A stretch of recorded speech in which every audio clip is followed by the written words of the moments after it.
cinta tanah air kita, marilah bersama-sama kita nyanyikan lagu Indonesia Raya. Kepada yang bertugas disilahkan. Hadirin dimohon berdiri.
Hadirin disilakan duduk kembali.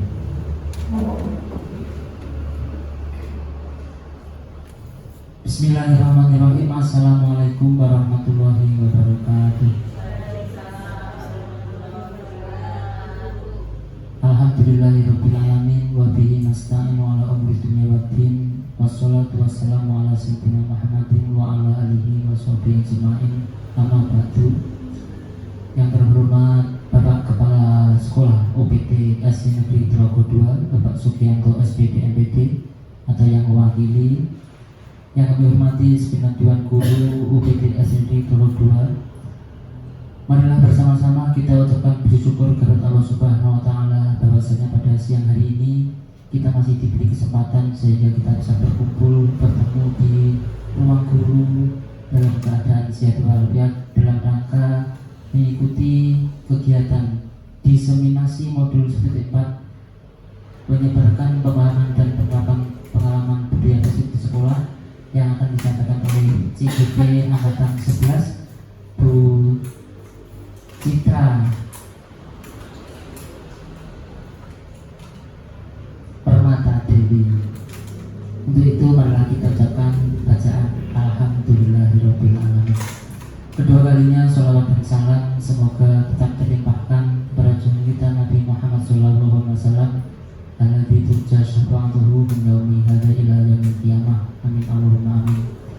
Bapak Ibu hadirin terhormat, untuk mempersingkat waktu karena sudah cukup siang, marilah kita awali kegiatan pada siang hari ini dengan bacaan Alkitab. Semoga apa yang akan kita laksanakan kegiatan hari ini bisa bermanfaat untuk kemudian hari. Diri dalam kisah Nabi Rasulullah wa ala kulli niyatin sholihah lahumul fatihah. A'udzubillahi minasyaitonir rajim. Alhamdulillahirabbil alamin arrahmanirrahim maliki yaumiddin. Iyyaka na'budu wa iyyaka nasta'in ihdinas siratal mustaqim siratal ladzina an'amta 'alaihim ghairil maghdubi 'alaihim waladdallin. Dilanjutkan acara yang kedua yaitu sambutan dari Bapak Kepala Sekolah atau yang mewakili kepada beliau Ibu Indah Hajathanifah SPD. Disilakan. Assalamualaikum warahmatullahi wabarakatuh. Yang terhormat Bapak Kepala UPT SD Negeri Telago 2, Bapak Sugianto SPD MPD. Yang saya hormati Bapak Ibu Guru UPT SD Negeri Telago 2, dan yang sangat saya banggakan teman kita Ibu Citra Permata Dewi SPD sebagai CGP Angkatan 10 Kabupaten Blitar. Angkatan 11, maaf. Iya, nanti sama Pak Eko yang angkatan 10 ya. Angkatan 11 Kabupaten Blitar. Pertama-tama marilah kita panjatkan puji syukur kehadirat Allah Subhanahu wa taala yang telah memberikan nikmat sehat kepada kita semua sehingga kita dapat berkumpul di sini untuk melaksanakan diseminasi penerapan budaya positif di sekolah kita ini.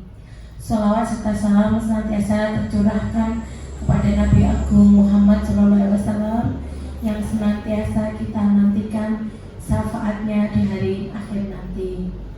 Bapak Ibu yang saya hormati dan Bu Citra, pada kesempatan hari ini saya ingin menyampaikan beberapa hal. Diseminasi budaya positif. Budaya berarti sebuah pembiasaan. Positif itu adalah hal-hal yang baik. Semoga pada hari ini diseminasi ini dapat berjalan dengan baik dan lancar, dan semoga kedepannya ilmu yang disampaikan atau diberikan oleh Bu Citra kepada kita semua dapat bermanfaat, berguna, terutama dapat diterapkan kepada lembaga kita ini, kepada teman-teman semua untuk bisa menerapkannya di dalam hal yang kecil, yaitu di dalam kelas kita sendiri. Kemudian budaya positif juga sangat baik kita lakukan, kita biasakan sejak dini. Budaya positif itu budaya positif itu kita gunakan sebagai pembiasaan, bahwa guru itu yang pernah saya baca, guru itu harus sebagai seorang manajer. Semoga kedepannya kita nanti dapat sebagai seorang manajer yang tidak menghukum anak-anak, tetapi memberikan solusi kepada anak-anak yang telah melanggar aturan kepada aturan yang sudah disepakati. Biasanya anak-anak itu melanggar keyakinan kelas yang ada di kelas kita. Demikian dari saya. Akhirul kata, wassalamualaikum warahmatullahi wabarakatuh.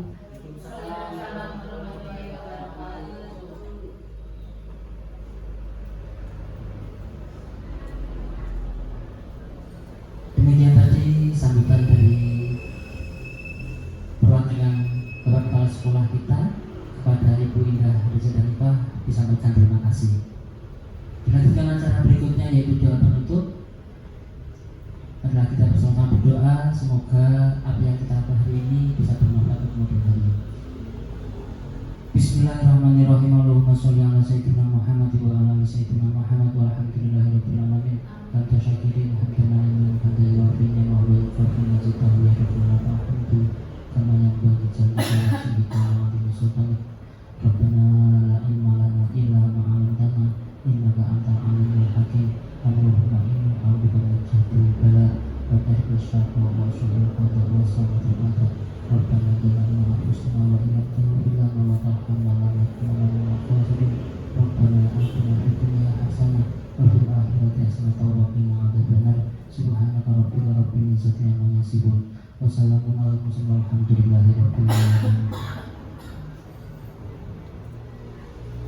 Bapak Ibu hadirin yang kami hormati, demikian tadi serangkaian acara pada siang hari ini. Untuk itu apabila ada dari saya apabila ada kata yang kurang berkenan, mohon maaf yang sebesar-besarnya.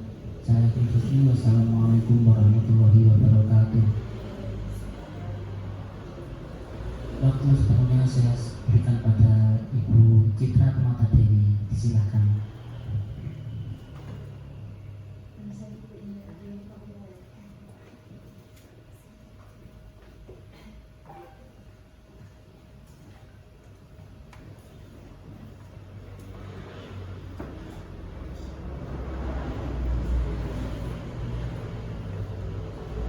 Assalamualaikum warahmatullahi wabarakatuh. Waalaikumsalam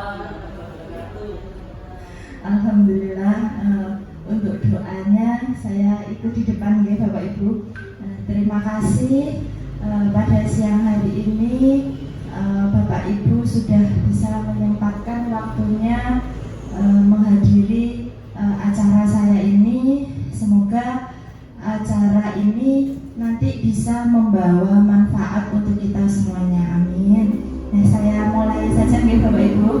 Nah, di sini saya akan mendesimasikan tugas CGP saya, yaitu aksi nyata di modul 1.4, yaitu menyebarkan pemahaman dan penerapan pengalaman budaya positif di sekolah. Nah, perkenalkan, ini adalah Bapak fasilitator saya, yaitu Bapak Dery Kurniawan.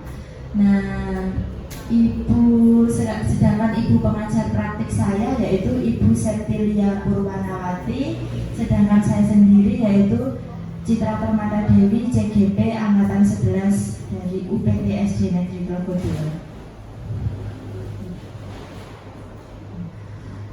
Di sini ada tujuan pendidikan. Nah, tujuan pendidikan menurut KHD. KHD itu siapa? KHD adalah Ki Hajar Dewantara, yaitu tujuan pendidikan adalah segala kodrat yang ada pada anak-anak agar mereka mencapai keselamatan dan kebahagiaan yang setinggi-tingginya, baik sebagai manusia maupun sebagai anggota masyarakat.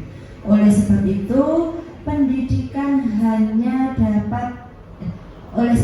pendidik atau kita sebagai pendidik hanya dapat menuntun. Jadi kita itu sebagai pendidik di sini diajarkan untuk menuntun, tidak menuntut anak, ya. Tidak menuntut anak itu harus pintar, harus berprestasi, tapi di sini peran kita adalah menuntun tumbuh atau hidupnya kekuatan kodrat yang ada pada anak-anak agar dapat memperbaiki lakunya untuk hidup dan tumbuhnya kekuatan kodrat alam. Itu tadi adalah tujuan pendidikan menurut Ki Hajar Dewantara. Apa makna budaya positif? Nah, di sini adalah budaya positif itu apa, toh Bapak Ibu? Ada yang tahu budaya positif itu apa? Budaya yang baik, kebiasaan yang baik. Nah, betul sekali. Nah, budaya positif adalah nilai-nilai atau kebiasaan di sekolah yang berpihak pada peserta didik agar mereka dapat berkembang menjadi pribadi yang kritis, penuh hormat dan bertanggung jawab sesuai dengan profil pelajar Pancasila, ya. Jadi di sini kita mengangkat biar anak itu mempunyai karakter P3 kita. P3 apa? Profil pelajar Pancasila. Nah, di sini kita menuntun anak-anak itu biar memiliki karakter profil pelajar Pancasila. Contohnya yaitu tadi, pribadi yang kritis, penuh hormat dan bertanggung jawab. Nah, selanjutnya yaitu ada konsep utama budaya positif. Nah, di sini ada 7 konsep. Yang pertama adalah perubahan paradigma. Ada perubahan paradigma. Yang kedua, disiplin positif. Yang ketiga, kebutuhan dasar manusia. Yang keempat, motivasi perilaku manusia. Yang kelima, posisi kontrol guru. Yang keenam, keyakinan kelas. Dan yang ketujuh atau yang terakhir yaitu segitiga restitusi, ya. Nah, ini nanti kita akan membahas satu persatu nih Bapak Ibu tentang konsep utama budaya positif. Nah, di sini sebelum kita tentang konsep budaya positif, tentang perubahan paradigma, di sini saya punya game atau permainan. Nah, ini nanti saya minta bergandengan. Napa nggih? Nggih. teman gue Pak Eko karo Bu Ana berpasangan. Nah, saya mohon untuk berdiri nih Bapak Ibu. Kita ikut game saya dulu ya. Masih semangat apa tidak? Mana semangatmu? Ini. Oh iya, terima kasih. Nah, ini ayo kita game terlebih dahulu. Nah, di sini ada permainan kepalan tangan. Nah, nanti ada dua orang. Yang pertama dia mempertahankan kepalan tangannya dia agar tidak terbuka. Kenapa? Di dalam kepalan tangan ini nanti kita berandai-andai kalau kita sedang membawa barang berharga. Apakah itu emas atau apakah itu cintanya Anda yang Anda kepal di dalam tangannya Anda atau apakah itu membawa uang ya. Terus teman yang satunya yaitu seandainya ingin membuka kepalan tangan Anda itu. Nah, bagaimana caranya? Bagaimana Anda merayunya? Opo pengen kalau Anda merayunya ingin diilik-ilik atau apa Bu? Hayo buka perang. Siapa yang jenenge Bu? Dibentak-bentak. Nah, atau diintimidasi atau diiming-imingi apa? Nah, biar Anda membuka kepalan tangan Anda. Gimana? Siap? Siap. Nah, ini Bu Supri dengan Pak Eko. Bahaya ini. Wah, ini. Pak Nada dengan Bu Suci. Oh iya. Nah, siapa ini? Nah, ya. Nah, siap ya. Oke. 1 2 3. Nah, monggo. Ayo, bagaimana? Kalau Bu Indah, Bu Desi dengan menggelitik. Kalau Bu Rika memberi iming-iming. Nah, ini Pak Nada memaksa ya. Wah, ini terjadi tragedi Bu Supri dengan Pak Eko ini. Bagaimana? Apakah ada yang terbuka? Ini Pak Nada memaksa Bu Suci ini. Nah. Oh ya, Pak Eko sudah terbuka. Oh iya. Beri tepuk tangan untuk kita semuanya. Ya, terima kasih. Nah, ini tadi contohnya. Ini ada berapa? 4 kelompok. Kelompoknya Bu Desi, ini tadi contohnya Bu Desi dengan cara menggelitik Ibu Indah. Nanti lalah Bu Indah tidak keri. Akhirnya Bu Indah tetap bisa mempertahankan kepala tangannya. Terus ya Bu Rika dan Bu Ana. Nah, ini Bu Rika memberi iming-iming. Bu Rika memberi susu dan sosis. Nah. Tapi Bu Ana tidak bergeming untuk membuka kepala tangannya. Dia tetap kekeh untuk mempertahankan benda yang ada di kepalan tangannya ini, karena bendanya ini sangat berharga menurut Bu Ana. Nah, ini ada lagi. Tadi saya punya trik Bu Citra. Oh iya nih. Ini menumpahkan minuman supaya membuka. Oh gitu. Nah, beri tepuk tangan untuk Bu Supri, Pak Eko dan semuanya. Nah, ini tadi Bu Supri dan Pak Iko. Awalnya Pak Iko itu rayu-rayu sama Bu Supri, diilik-ilik sama Bu Supri, tidak bergeming sama sekali. Akhirnya Bu Supri punya trik. Susunya ditumpahkan. Nah, akhirnya Pak Iko mempunyai jiwa kebersihannya. Nah, akhirnya Pak Iko membuka tangannya dan mengambil tisu untuk segera mengelapnya. Akhirnya barang berharga yang ada di kepalan tangannya Pak Iko dengan entah itu terpaksa atau tidak sengaja terbuka dan diambil oleh Bu Supri. Nah, terus yang ini Bu Suci dan Pak Nanda, ini yang sangat yang sering terjadi di sekitar kita, yaitu dengan cara pemaksaan Bapak Ibu. Pak Nanda, guru olahraga, Bu Suci itu dipaksa untuk membuka, dipitik, diintimidasi agar beliau mau membuka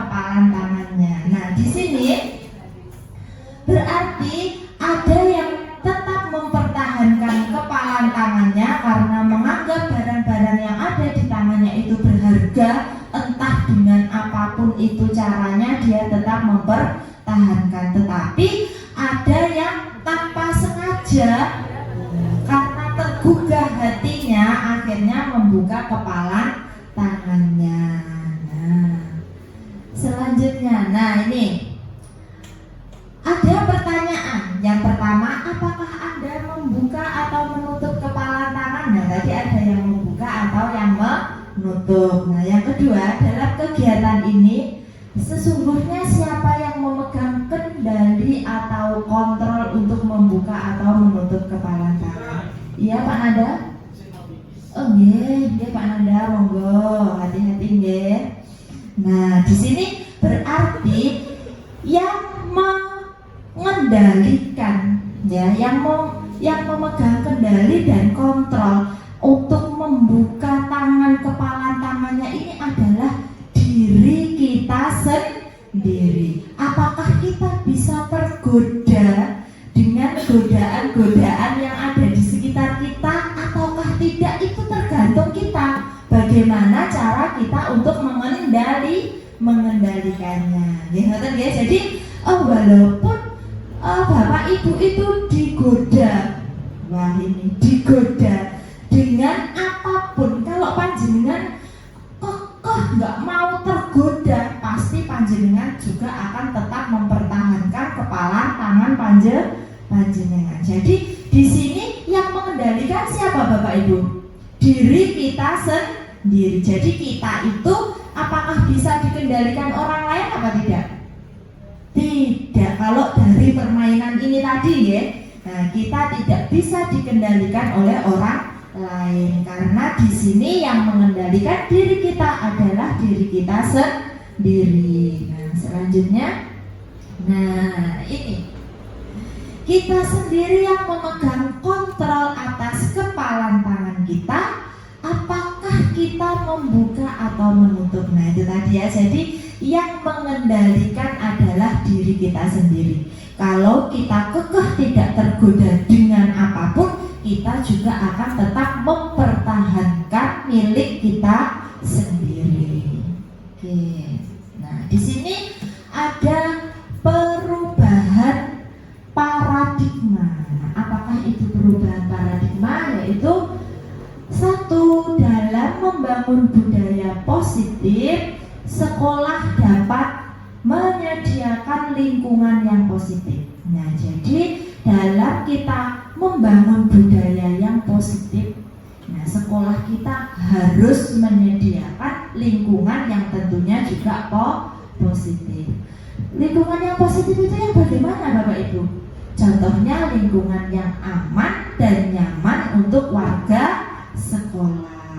Nah, agar siswa mampu berpikir, bertindak, dan mencipta dengan merdeka, mandiri, dan bertanggung jawab. Jadi kalau di sini di sekolah kita sudah kita ciptakan budaya yang positif, nah kita pasti akan menciptakan anak didik kita itu untuk berpikir, bertindak, dan mencipta dengan mandiri dan bertanggung jawab. Nah, yang kedua, disiplin sangat berkaitan dengan kontrol guru terhadap siswa. Nah, ini selanjutnya perubahan paradigma teori kontrol atau ilusi kontrol berikut dari paparan Dr. William Glasser dalam kontrol teori untuk meluruskan beberapa miskonsepsi. Nah, di sini kita akan meluruskan tentang miskonsepsi tentang makna kontrol. Nah, ya. Yang pertama yaitu ilusi guru mengontrol murid. Yang kedua, ilusi bahwa semua penguatan positif, efektif, dan bermanfaat guru mengontrol murid. Yang ketiga, ilusi bahwa kritik dan membuat orang merasa bersalah dapat menguatkan karakter karakter. Nah, jadi ilusi bahwa kita membuat orang merasa bersalah itu dapat menguatkan karakter. Nah, itu adalah miskonsepsi, ya. Yang keempat adalah ilusi bahwa orang dewasa memiliki hak untuk memaksa. Jadi kita merasa kalau kita itu lebih dewasa dari murid kita itu memiliki hak untuk memaksa mereka. Nah, itu kita ternyata salah, ya Bapak Ibu. Nah, itu adalah miskonsepsi tentang kontrol. Nah, selanjutnya yang pertama yaitu ilusi guru mengontrol murid. Apa toh ilusi guru mengontrol murid? Yaitu pada dasarnya kita tidak dapat memaksa murid untuk berbuat sesuatu. Jadi kita itu tidak bisa memaksa murid kita. Sampean harus pinter, Pak Manda memaksa. Sampean harus pinter pelajaran olahraga. Kalau disuruh lompat, apa itu Pak Manda namanya? Lompat katak, kudu dhuwur, harus bisa tinggi. Kalau lompat jauh, lompatannya harus jauh. Kita tidak bisa, ya. Kita tidak bisa memaksa seperti itu, tidak bisa, karena murid tersebut memilih untuk tidak melakukannya. Jadi kalau kita itu memaksanya, kemungkinan itu anak itu tidak akan memilih untuk melakukan hal tersebut. Ngerti ya? Nah, hal demikian terjadi karena murid sedang mengizinkan dirinya dikontrol. Jadi kalau seandainya murid itu melakukan apa yang dilakukan oleh Pak Nanda, berarti murid itu mengizinkan dirinya untuk dikontrol. Ngerti ya? Saat itu bentuk kontrol guru menjadi kebutuhan dasar yang dipilih murid tersebut.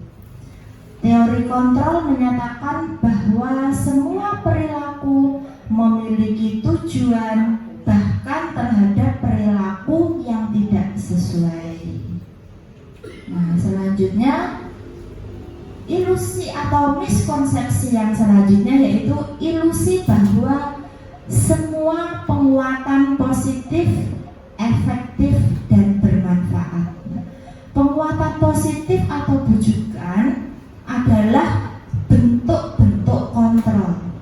Segala usaha untuk mempengaruhi murid agar mengulangi suatu perilaku tertentu adalah suatu usaha untuk mengontrol murid tersebut.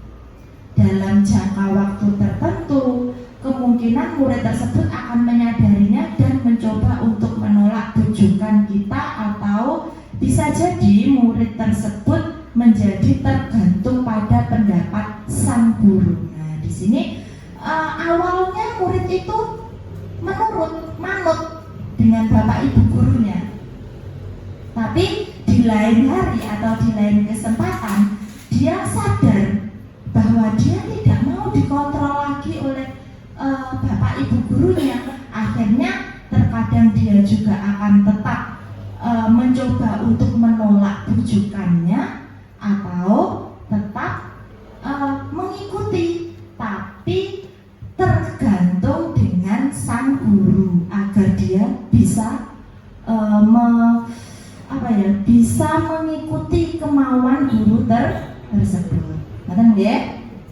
Nah, miskonsepsi selanjutnya yaitu ilusi bahwa kritik dan membuat orang merasa bersalah dapat menguatkan karakter. Nah, ini ilusi yang selanjutnya yaitu mengubah kritik dan rasa bersalah untuk mengontrol murid menuju pada identitas gagal.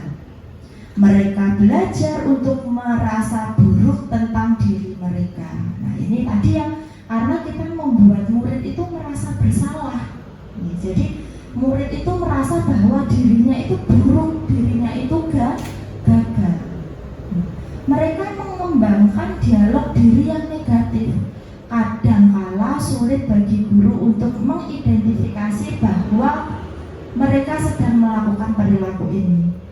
Karena seringkali guru cukup menggunakan suara halus untuk menyampaikan pesan negatif. Kadang memberi rasa bersalah kepada murid itu kalimatnya itu terkadang malah halus, tidak membentak-bentak, tetapi itu malah menjadikan murid itu merasa bahwa dirinya itu gagal, dirinya itu buruk. Nah, ini adalah miskonsepsi. Untuk selanjutnya yaitu ilusi bahwa orang dewasa memiliki hak dan memaksa. Banyak orang dewasa yang percaya bahwa mereka memiliki tanggung jawab untuk membuat murid-murid berbuat hal-hal tertentu. Nah, ini yang seharusnya kita hilangkan dari diri kita. Kalau kita itu merasa dewasa bahwa kita itu memiliki hak untuk memaksakan murid kita, ya. Apapun yang dilakukan dapat diterima. Nah, kita maksa apa yang harus kita lakukan, apa yang harus kita inginkan itu mau tidak mau harus diterima oleh murid kita.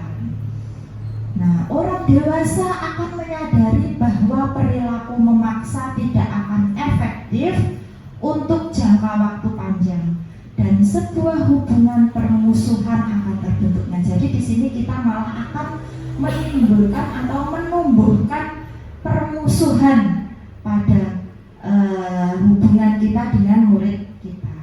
Ngoten nggih Bapak Ibu.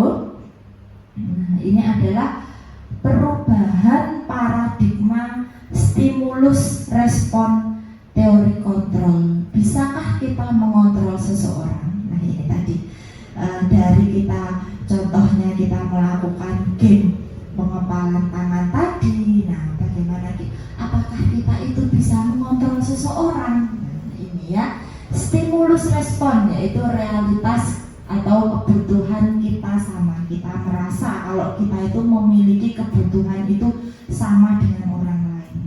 Tapi teori kontrolnya apa? Realitasnya kebutuhan kita berbeda. Semua orang melihat hal yang sama. Tapi di sini teori kontrolnya ternyata setiap orang itu memiliki gambaran yang berbeda. Jadi setiap orang itu memiliki gambaran, memiliki pedoman itu berbeda-beda. Jadi setiap orang tidak ada yang sama, bahkan keinginannya pun juga berbeda. Nah, yang kita mencoba mengubah orang agar berpandangan sama dengan kita. Apakah kita bisa mengubah seseorang biar mereka itu memiliki cara pandang kita sama terhadap kita? Apakah bisa, Bapak Ibu? Tidak. Nah, ternyata kita berusaha memahami pandangan orang lain tentang dunia itu berbeda. Jadi pandangan orang itu berbeda-beda. Bagaimana cara kita memandang dunia itu tidak ada yang sama. Perilaku buruk dilihat sebagai suatu kesalahan. Jadi perilakunya buruk pasti itu salah. Jadi semua perilaku memiliki tujuan. Entah itu perilaku buruk pasti ada maksud dan tujuannya. Nah, selanjutnya orang lain bisa mengontrol saya. Nah, tadi merasa saya bisa mengontrol orang lain. Saya bisa mengontrol Bu Supri agar Bu Supri itu bisa manut sama saya. Saya merasa begitu. Nah, ternyata saya salah. Hanya Anda atau hanya diri kita sendiri yang bisa mengontrol kita atau diri kita sendiri. Jadi orang lain itu tidak bisa mengontrol kita. Contohnya kita bermain dengan kepala tangan tadi. Jika kita masih kekeh, kita yakin kalau kita tidak ingin melepaskan kepala tangan kita, diiming-imingi, digoda dengan apapun, kita juga tidak akan tergoda.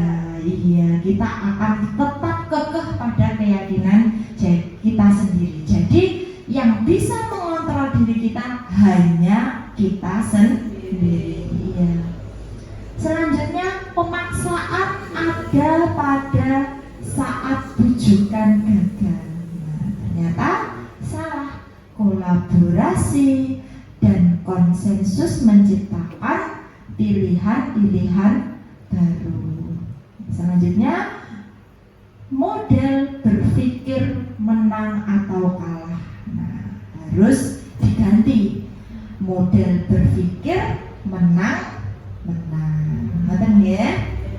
Nah, selanjutnya, ini ada pertanyaan pemantik. Coba. Yang pertama, menurut Bapak Ibu guru, apakah makna disiplin? Apa Bapak Ibu? Makna disiplin itu apa Bapak Ibu? Menurut pandangan panjenengan. Apa? Disiplin tepat waktu. Terus apa malih? Patuh. Tepat waktu, patuh.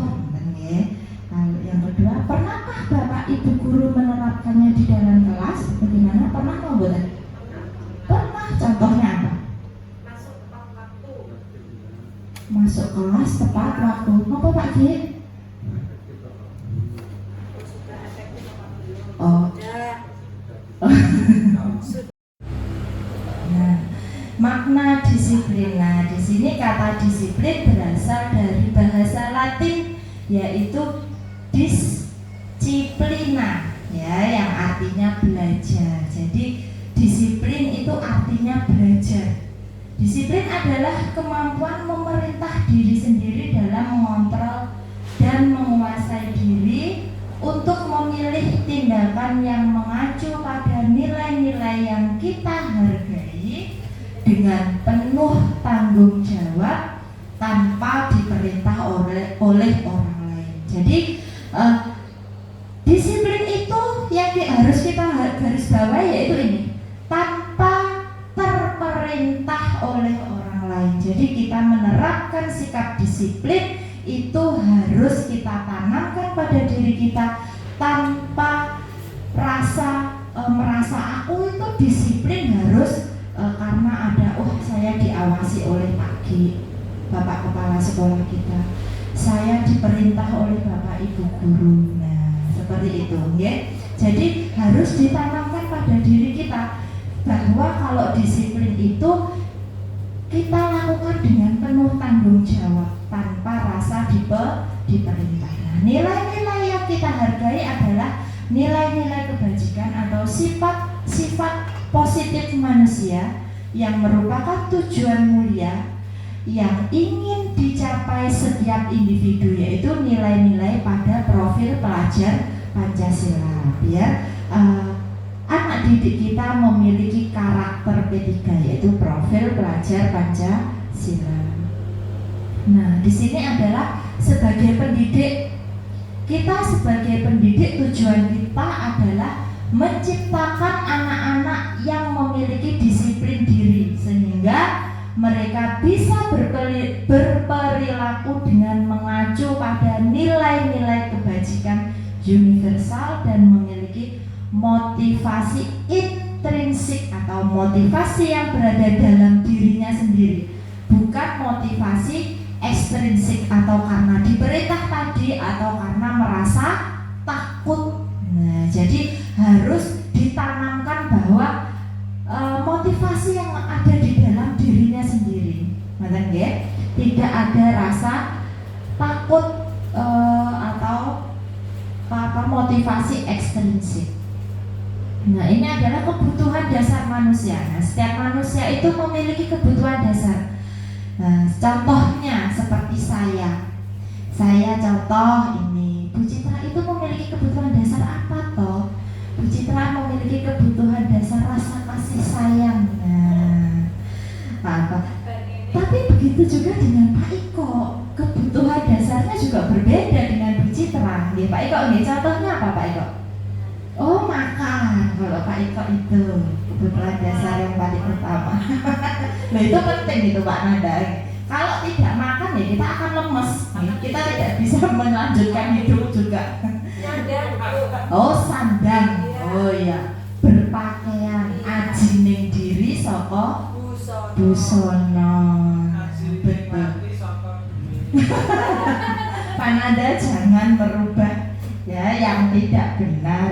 Nah, ini kebutuhan dasar manusia adalah segala sesuatu yang kita lakukan untuk mendapatkan apa yang kita lakukan, memiliki tujuan tertentu, dan semua usaha terbaik yang kita lakukan adalah dalam rangka agar kebutuhan dasar kita dapat terpenuhi dengan baik. Ngaten nggih Bu Desi? Nggih. Masih semangat Bapak Ibu? Alhamdulillah. Oke, semangat Pak Nanda. Nah ini 5 kebutuhan dasar manusia. Nah ini tadi Pak Nanda makan karena dia, oh Pak Iko, mohon maaf Pak Nanda, Pak Iko. Kebutuhan dasarnya bertahan hidup. Contohnya apa? Makanan, pakaian, tadi seperti Bu Supre, tempat tinggal, keamanan, dan kesehatan. Nah, kalau kasih sayang seperti Bu Citra tadi, rasa diterima, dipedulikan, saya merasa disayangi di SD Telogo 2, akhirnya saya juga merasa nyaman. Nah, seperti itu ya. Berbagi, kerjasama, menjadi bagian dari kelompok. Nah, itu adalah contoh rasa kasih sayang dan rasa diterima. Penguasaan, harga diri. Nah, harga diri untuk dianggap memimpin, berprestasi, diakui dan didengar. Itu. Kebebasan. Nah, kebebasan, dia bebas, dia ingin mandiri, dia memiliki pilihannya sendiri, mencoba hal-hal yang baru, mampu mengendalikan arah dirinya. Nah ini kesenangan. Contohnya apa? Bermain, humor, atau bergurau dengan teman, antusiasme, dan tertawa. Nah itu tadi 5 kebutuhan dasar manusia yang memang harus dipenuhi. Kalau seandainya salah satu tidak terpenuhi bagaimana? Lemes katanya Pak. Kalau yang iya, hidup kita akan merasa hampa, ngoten nggih. Bagai sayur tanpa garam. Ngoten nggih. Jadi 5 kebutuhan dasar itu harus terpenuhi. Nah, ini contoh. Di sini ada kasus. Di sini ada Ibu Ambar, guru wali kelas 2 di SD Pelita Hati, sedang bingung menghadapi ulah salah satu murid di kelasnya, namanya Doni. Beberapa anak kelas 2 telah datang padanya dan mengeluhkan Doni yang seringkali meminta bekal makan siang mereka dengan paksa. Bu Ambar itu punya murid namanya Doni. Nah, Doni itu selalu meminta atau merebut bekal temannya dengan paksa, memintanya dengan paksa. Jika Anda menghadapi situasi seperti Ibu Ambar, apa yang akan Anda lakukan? Apa Bapak Ibu yang akan Anda lakukan jika Bapak Ibu memiliki murid yang seperti Doni? Yeah. Oh, kalau ya, pripun Bu Desi? Tadi apa? Dia meminta makanan. Misalkan tadi meminta makanan pada temannya, berarti kan kebutuhan dasar untuk bertahan hidup dia perlu diperhatikan. Jadi kan tidak dibawakan bekal oleh orang tuanya, makanya dia meminta makan siang dari temannya. Salah satunya itu. Terima kasih. Nah, betul sekali. Jadi tadi Bu Rika juga betul memanggil Doni. Nah, setelah dipanggil, ditanya, kenapa Doni kok melakukan hal seperti itu? Nah, ternyata setelah diselidiki, betul sekali Bu Desi. 5 kebutuhan dasar pada manusia itu salah satunya tidak terpenuhi pada diri Doni. Contohnya Doni setiap pagi tidak belum sarapan, tidak dibawakan bekal oleh orang tuanya. Akhirnya Doni meminta paksa bekal teman-temannya. Nah ini Bapak Ibu, jadi 5 kebutuhan dasar kita kalau salah satu saja tidak terpenuhi, itu juga akan fatal akibatnya. Benar? Nah, dalam konteks penerapan disiplin positif, Ibu Ambar sebaiknya mencari tahu alasan Doni. Betul sekali Bu Desi tadi ya. Nah, alasan Doni ternyata Doni lapar dan orang tuanya tidak membawakan bekal. Nah, ini adalah kebutuhan dasar yang tidak terpenuhi, yaitu kebutuhan dasar bertahan hidup. Terus Doni merasa bosan dengan bekal yang dibawakan orang tuanya karena selalu bekalnya sama. Seandainya Doni dibawakan bekal, Doni bosan sama bekalnya karena bekalnya hanya pisang goreng saja. Setiap hari pisang goreng, setiap hari pisang goreng. Nah, setiap hari sosis. Nah, jadi dia bosan. Nah, itu kebebasannya dia tidak terpenuhi. Nah, itu. Terus dia merasa hebat karena temannya jadi takut dan menuruti keinginannya. Nah, itu adalah penguasaan. Doni merasa hebat kalau sudah meminta bekalnya, temannya akhirnya takut. Nah, Doni itu merasa hebat. Terus teman Doni jadi memperhatikan Doni, berarti Doni kurang kasih sayang. Dia mencari kasih sayang. Bagaimana caranya? Seperti itu tadi, kalau dia mengganggu temannya, akhirnya temannya memperhatikan Doni. Doni hanya iseng. Nah, berarti kebutuhan dasar kesenangannya. Doni senang karena temannya diisengi, akhirnya melihat ekspresi wajahnya yang kesal. Doni sudah senang. Betul sekali tadi yang dikatakan Bu Desi dan Bu Rika. Nah, ini saat Anda hadir mengajar di kelas tepat waktu. Nah, ini contoh untuk disiplin tadi ya. Motivasi apakah yang mendasari tindakan Anda?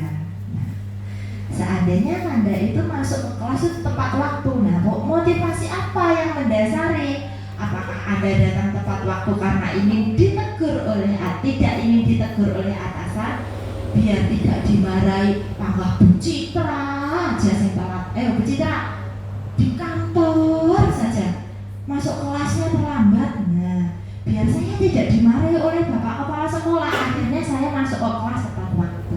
Apakah itu alasan saya?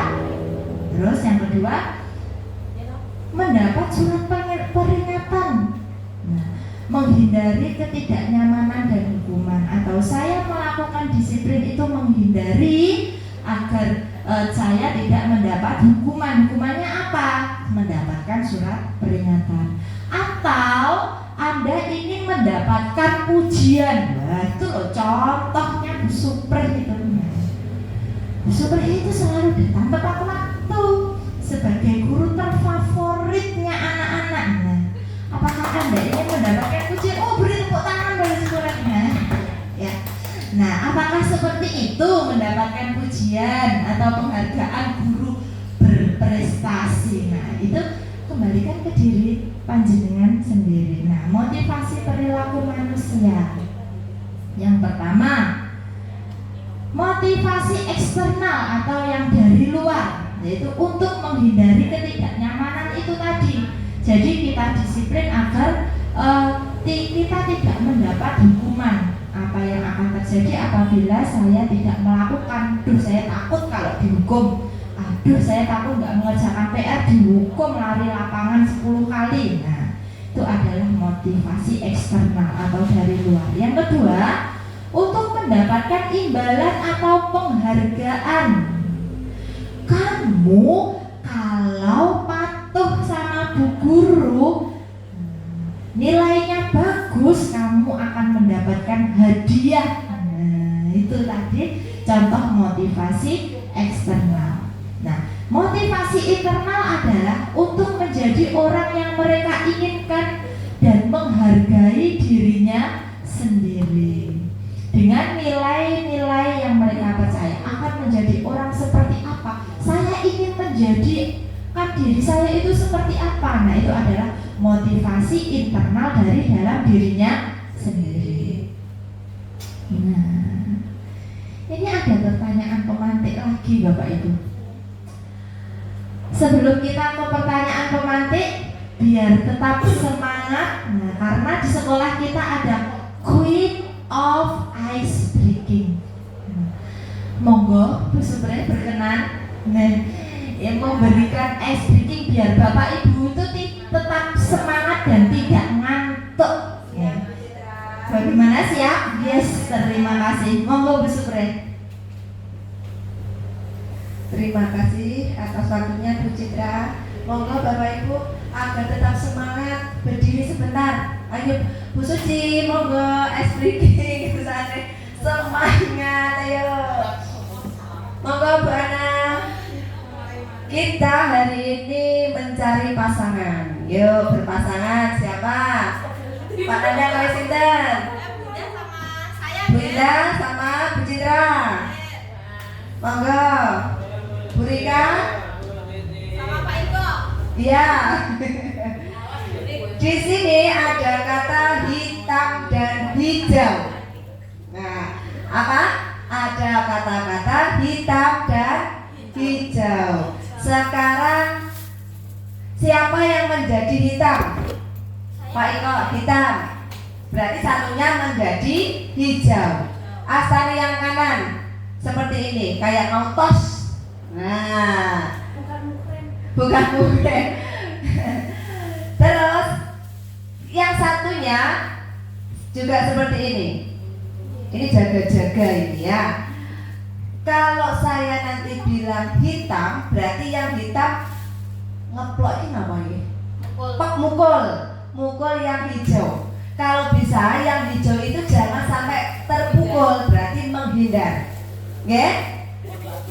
Berarti yang kanan dan yang kiri. Oke? Sudah siap? Satu contoh. Hijau. Yang hijau berarti hijau memukul yang hitam. Nah, apa itu konsentrasinya? Bu Citra hijau ya? Hijau. Kalau hijau berarti hijau mukul yang hitam. Hitamnya menghindar kalau bisa.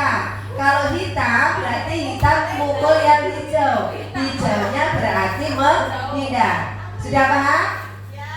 Sedia semua? Hijau.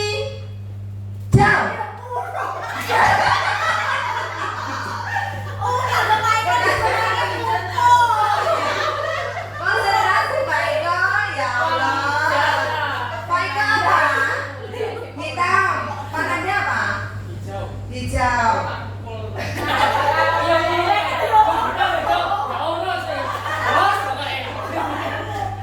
Ayo, sekali lagi.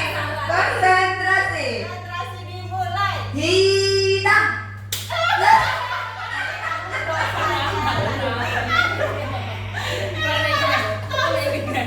Menghindar kali Bu Citra malah tos. Pun tos, jenengan menghindar ke. Ya sekali lagi. Hijau.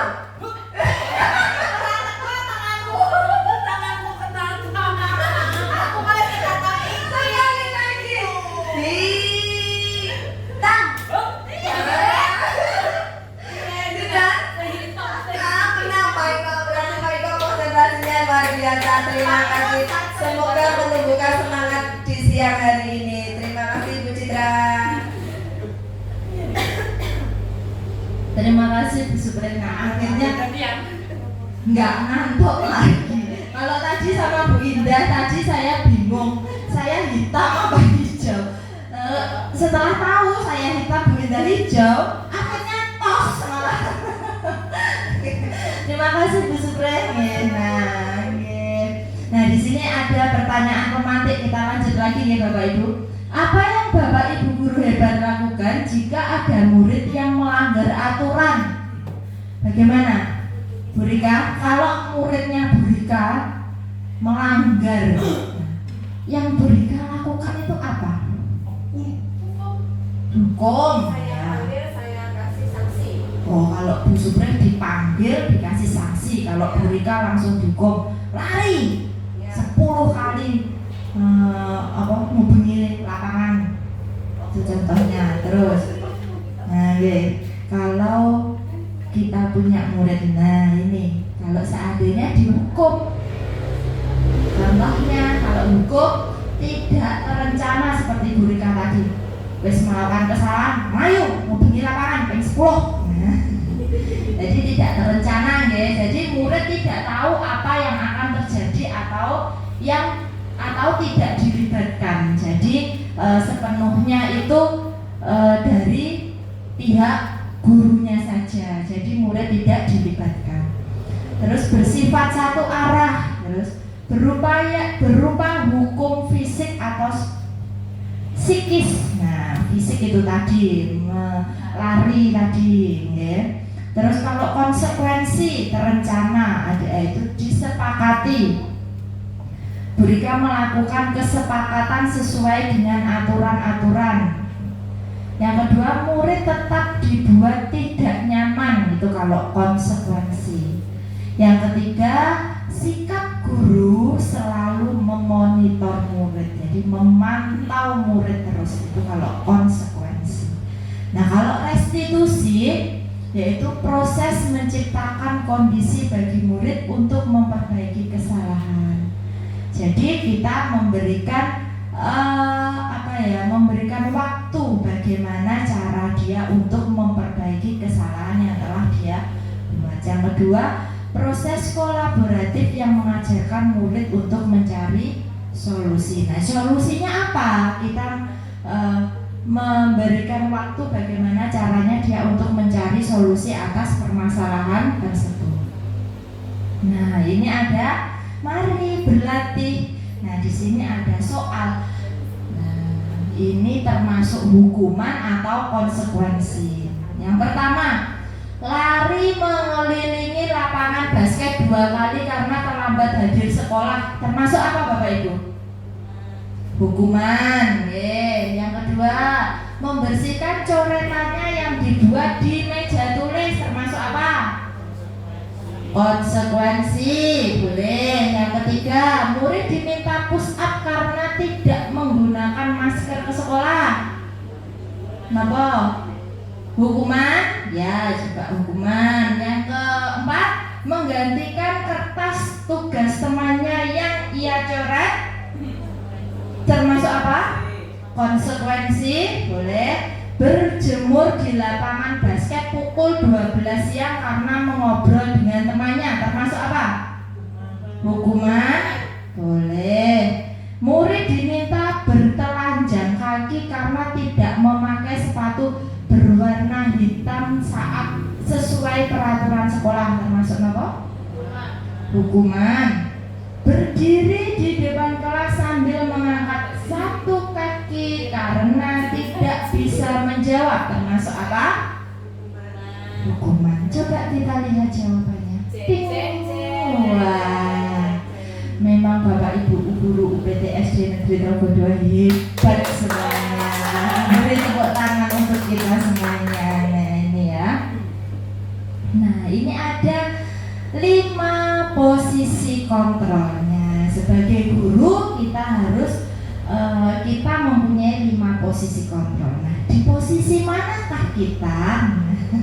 Ini Bapak Ibu guru bisa meraba dirinya sendiri ya. Saya itu berada di posisi mana? Yang pertama, penghukum. Yang kedua, pembuat rasa bersalah. Yang ketiga, teman. Yang keempat, pemantau. Yang kelima, manajer. Nah, contohnya kalau penghukum,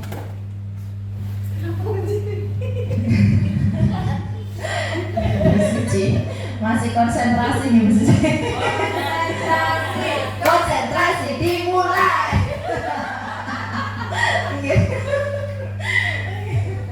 Nah, ini tadi 5 posisi kontrol. Yang pertama yaitu penghukum.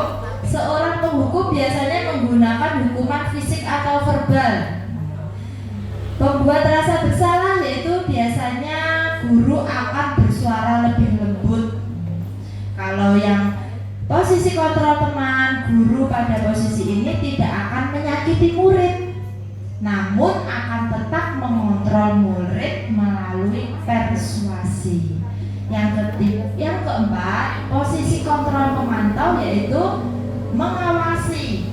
Posisi pemantau berdasarkan pada peraturan-peraturan dan konsekuensi. Yang terakhir yaitu manajer, yaitu guru berbuat sesuatu bersama dengan murid, mempersilahkan murid mempertanggungjawabkan perilakunya, mendukung murid agar dapat menemukan solusi atas permasalahannya sendiri. Nah, ini contohnya.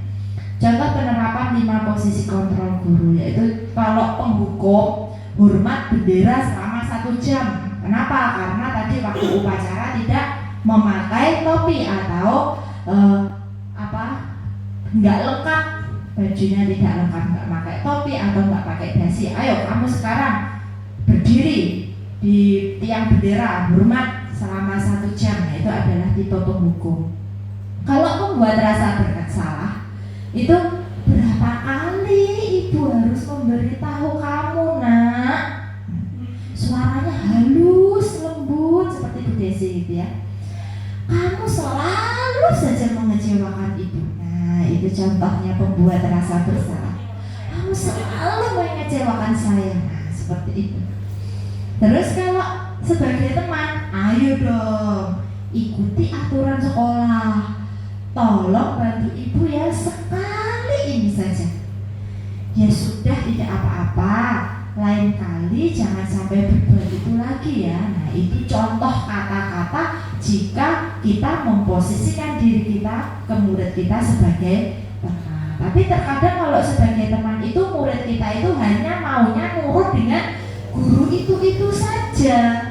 Biasanya kalau seandainya Bu Citra memposisikan diri saya sebagai teman, Galang itu maunya hanya dengan Bu Citra, patuhnya dengan Bu Citra. Tapi kalau dengan bapak ibu guru yang lainnya biasanya itu sulit untuk dikendalikan. Nah, ini kalau pemantau, kamu sudah melanggar peraturan sekolah, kamu tahu konsekuensinya.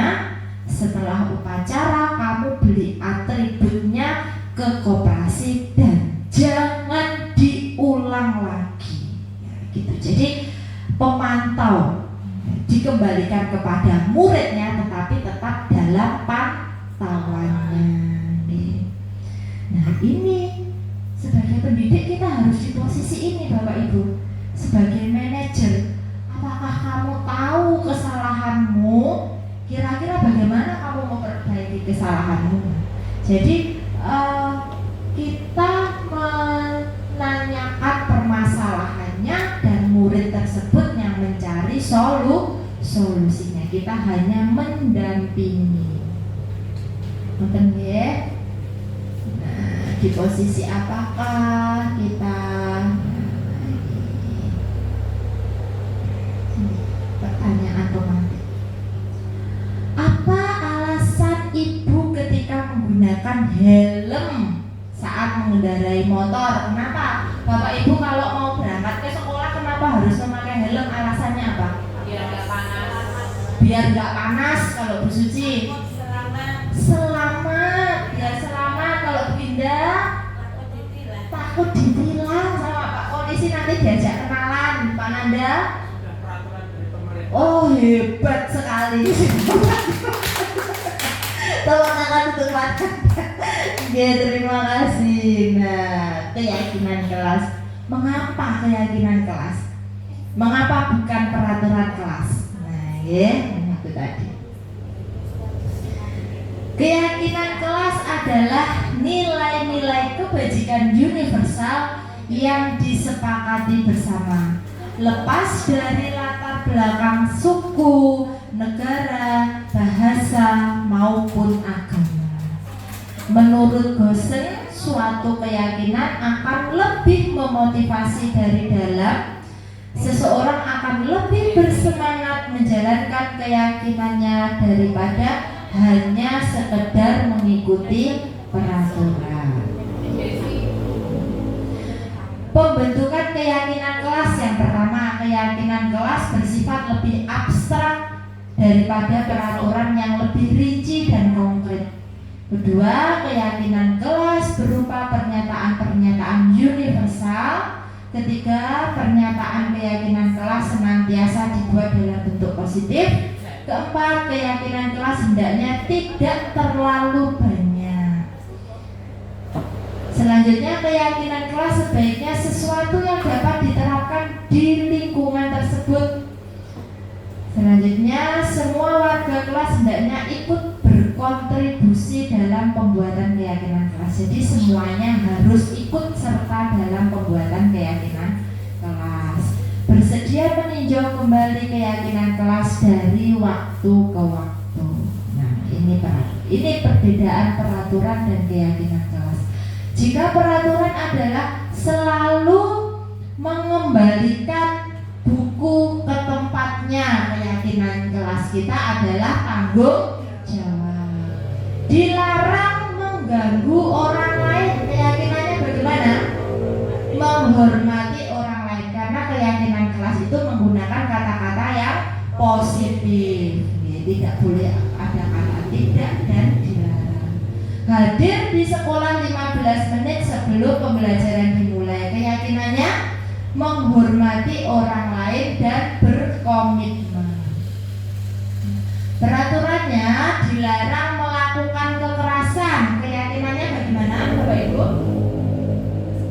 Keselamatan dan menghormati orang lain. Ya, dilarang menggunakan narkoba, itu demi kesehatan. Bergantian atau menunggu giliran, menghormati orang lain dan bersabar atau antri. Gunakan masker, keyakinannya apa? Kesehatan dan keselamatan. Iya, betul sekali.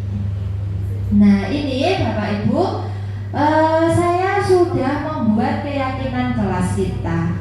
Kelas saya maksudnya, di kelas saya itu saya memberikan post-it kepada anak-anak. Terus anak-anak itu membuat keyakinan kelasnya. Dia menginginkan kelasnya itu seperti apa. Nah, ini nanti ditempel.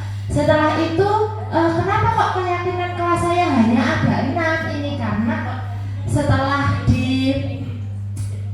disepakati oleh anak-anak dan ada kalimat-kalimat yang sama, akhirnya terbentuklah 6 keyakinan kelas saya. Seperti ini tadi. Nah, semoga Bapak Ibu guru juga sudah menerapkan pembuatan keyakinan kelas di kelas Bapak Ibu masing-masing, ya. Nah, ini selanjutnya ada segitiga restitusi. Apa itu segitiga restitusi? Yaitu suatu proses dialog yang dijalankan oleh guru agar dapat menghasilkan murid yang mandiri dan bertanggung jawab. Nah, ini. Nah, segitiga restitusi yaitu menstabilkan identitas. Bagian dasar dari segitiga bertujuan untuk mengubah identitas anak dari orang yang gagal karena melakukan kesalahan menjadi orang yang sukses. Yang melanggar peraturan karena sedang mencari perhatian adalah anak yang sedang mengalami kegagalan. Kalau kita ingin ia menjadi reflektif, maka kita harus meyakinkan si anak dengan cara 1, berbuat salah itu tidak apa-apa, nak. Nah, itu kalimat-kalimatnya seperti itu. 2, tidak ada manusia yang sempurna. 3, saya juga pernah melakukan kesalahan seperti itu. Nah, kita itu tidak lepas dari kesalahan. Kesempurnaan hanya milik Allah, ya. Kita bisa menyelesaikan ini. Nah, kalimatnya seperti itu. Nah, yang kedua, validasi tindakan yang salah. Setiap tindakan kita lakukan dengan suatu tujuan, yaitu memenuhi kebutuhan dasar. Kalau kita memahami kebutuhan dasar apa yang mendasari sebuah tindakan tersebut, kita akan bisa menemukan cara-cara yang paling efektif untuk memenuhi kebutuhan tersebut. Padahal, nah contoh kalimatnya seperti ini. Padahal kamu bisa melakukan yang lebih buruk lagi dari ini ya. Nah, kamu pasti punya alasan mengapa melakukan hal ini. Kamu patut bangga pada dirimu sendiri karena kamu telah melindungi sesuatu yang penting buatmu. Kamu boleh mempertahankan sikap itu, tapi kamu harus menambahkan sikap yang baru. Nah, itu kalimatnya. Yang ketiga yaitu menanyakan keyakinan. Nah, kita kan sudah membuat keyakinan kelas ya. Nah, kita tanyakan. Teori kontrol menyatakan bahwa kita pada dasarnya termotivasi secara internal. Ketika identitas sukses telah tercapai atau langkah satu dan tingkah laku yang telah divalidasi atau langkah kedua, maka anak akan siap untuk dihubungkan dengan nilai-nilai yang dia percaya. Dia berpindah menjadi orang yang dia inginkan. Kalimatnya contohnya seperti ini. Apa yang kita percaya sebagai kelas atau keluarga? 2. Apa nilai-nilai umum yang kita telah sepakati? 3. Apa bayangan kita tentang kelas yang ideal?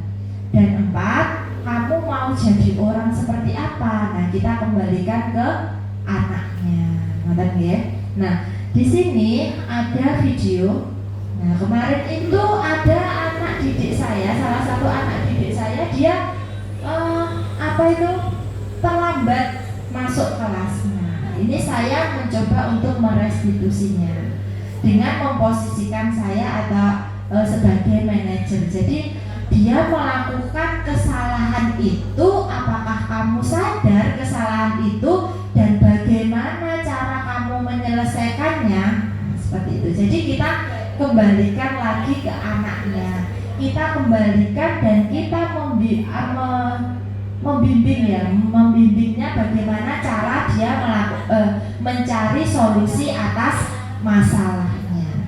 Dan kita punya kesepakatan kelas. Nah, dia masih ingat apa tidak dengan kesepakatan kelasnya? Nah, itu. Nonton ya Bapak Ibu. Nah, sekarang sesi tanya jawab. Nah, dari materi diseminasi saya ini tadi tentang budaya positif, adakah yang kurang jelas dari Bapak Ibu guru? Apakah ada yang masih ingin ditanyakan? Monggo, Sinta. Ada? Oh, Bu Rika, monggo. Terima kasih Bu Citra.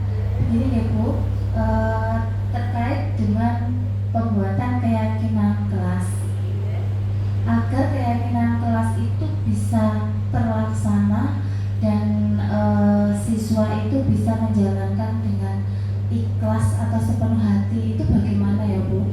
Kadang kan ada beberapa siswa itu yang masih istilahnya itu berundel, ya itu bagaimana agar keyakinan kelas itu bisa berjalan dengan baik, semua bisa melaksanakan tanpa adanya paksaan. Terima kasih. Terima kasih Bu Rika. Nah, tadi pertanyaannya Bu Rika bagus sekali. Bagaimana anak-anak itu bisa melaksanakan keyakinan kelasnya biar nggak grundel, biar bisa terlaksana dengan baik. Nah, selain ada keyakinan kelas, di sini kita juga harus ada kesepakatan kelas. Jadi setelah kita membuat keyakinan, nah kita juga harus menyepakati. Kalau kita sudah membuat keyakinan, kesepakatannya apa? Nah, jadi kalau seandainya tidak atau tidak menaati keyakinan kelasnya, nah kesepakatannya bagaimana? Apakah contohnya ini karena tadi tidak melanggar salah satu keyakinan kelas kita, oh ya sudah, berarti hari ini kesepakatannya satu hari dia melakukan kerja bakti atau membersihkan kelasnya. Nah, jadi selain keyakinan kita juga membuat kesepakatan. Jadi biar keyakinan itu atau konsekuensi ya. Nah, jadi biar keyakinan itu bisa berjalan sesuai dengan yang sudah disepakati. Dan kita juga harus mengingatkan, selalu mengingatkan keyakinan kelas kita itu apa. Nah, karena yang membuat keyakinan kelas itu kan juga mereka sendiri. Nah, jadi ya mereka juga harus menjalankan. Ngoten nggih? Ngoten Bu Rika, Ridwan? Ketika membuat keyakinan kelas itu kita juga harus membuat konsekuensinya, ngoten nggih? Nggih, kita harus membuat konsekuensinya. Ngoten nggih Bu Rika? Terima kasih. Nah, sama-sama nggih, ngoten Bapak Ibu. Nah, apakah ada pertanyaan lagi? Sudah, nggih, terima kasih. Nah, terima kasih nih Bapak Ibu. Nah, ini adalah slogan salam guru penggerak, tergerak, bergerak dan menggerakkan. Bapak Ibu, terima kasih atas nopo niku kehadiran Bapak Ibu semuanya dalam acara saya hari ini. Semoga kegiatan saya hari ini bisa bermanfaat untuk kita semuanya dan untuk kemajuan sekolah kita. Saya akhiri, wassalamualaikum warahmatullahi wabarakatuh.